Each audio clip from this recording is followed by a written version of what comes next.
Hi families, what a great week we've had.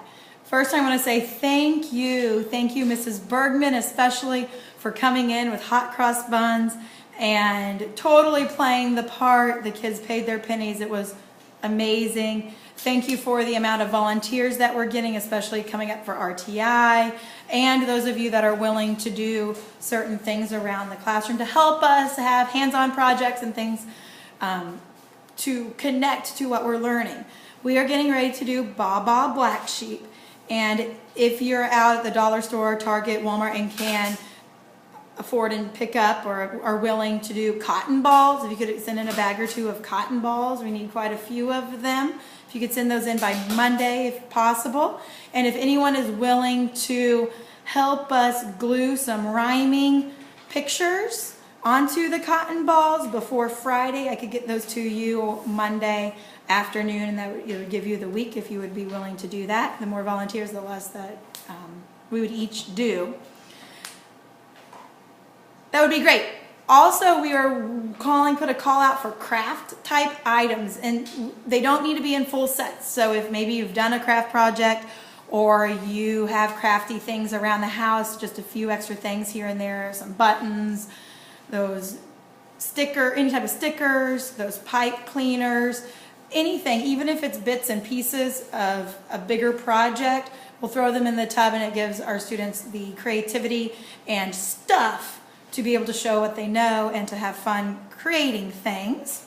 So even if it's mismatched, we would love to have that. All right, academics, let's talk about rhyme.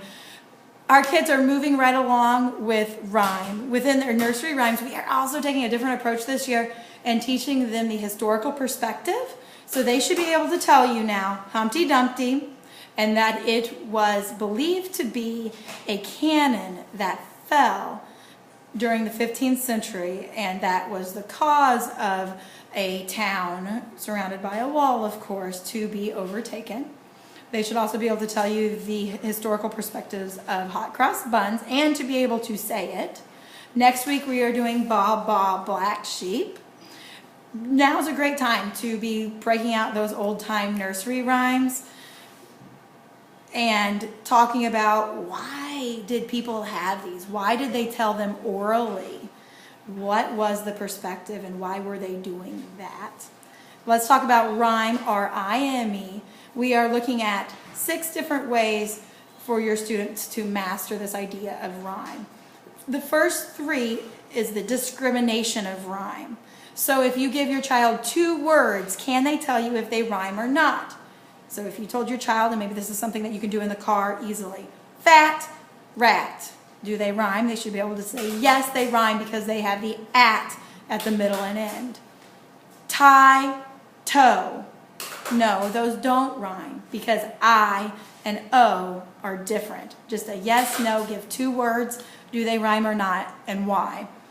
The second part is to give a word and then 2 words, one that rhymes and one that doesn't. Can they pick out the word that rhymes? So you could say, tell me the word that rhymes with cat, bat, little, and they should be able to tell you bat.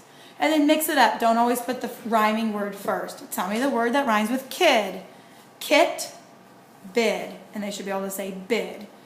The third part within this idea of discrimination, so this is all auditory. This is not what they're picking out in books as far as reading it. This is auditory. This phonemic awareness is discrimination. Can you give them 3 words, 2 that rhyme and 1 that doesn't, and they pick out the word that does not rhyme? So you could say, tell me the word that does not rhyme. See, bake, we.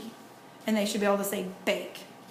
The next part, the 3 other ways that we're going to be really looking, do they have this idea of rhyme really mastered, will be production of rhyme. So one way we will do this is to ask them, tell me a word that rhymes with toe that begins with s. And they should be able to segment or break apart that t and no O for the middle end, and then be able to put that S on there, that S on there, and say so. So tell me a word that rhymes with bake that begins with t, and they should be able to say take. The next part is something that you can do within your reading time, is to get rhyming books and leave out that second word. So within the sentence, we're asking them, complete the sentence using a rhyming word. My friend Roy played with a, and they should say toy or boy. It should make sense in the context. They should not give something that doesn't make sense within the sentence context. The third part is just production, and this is something that they're the best at this point.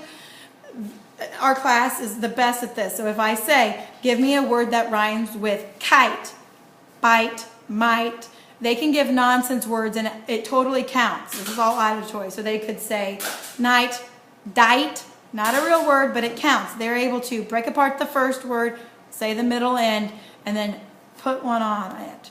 Okay? What we're struggling the most with is saying what doesn't rhyme, is the actual discrimination. As a whole in our class, we're struggling most with when I have 3 words, picking the one out that doesn't, when I have 2 words that don't rhyme, saying that they don't rhyme. So if you could work on that at home, if you're looking for on the car ride home, that's what we're focusing on a lot over the next 2 weeks.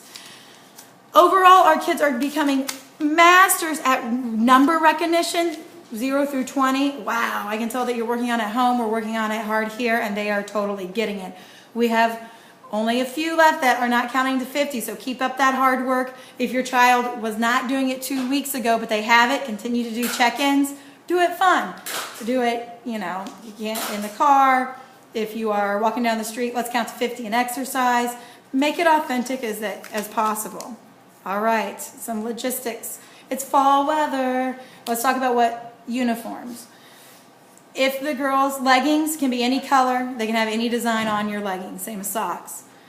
If your child's wearing a sweater in the classroom, it needs to be a solid blue, white, and no hood on it.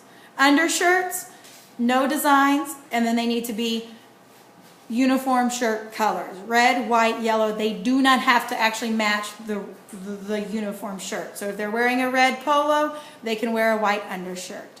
Don't forget, we have set up with the library, the vault, for students who earn 35 out of their 40 grit and self-control points for September. So we have started September 1st, going through the 30th. They will earn to get to go to the vault at the library and watch some rhyming movies. It's excellent. It'll be fun. Grit and self-control. So we're talking, I'm going to work hard, even if it's hard, even if I don't want to. I'm going to work hard. I'm going to show self-control over my words, how I speak with each other, over in listening if an adult is talking, or if I have a classmate talking, I'm going to have self-control and listen. Also, over hands, we're not touching. Even if it's touching, if I need someone to stop doing something, I'm going to use my words to say, hey, we're supposed to be doing this. Can you stop? And being very polite. All right, have a great weekend. It's fall. I love it. I hope you do too.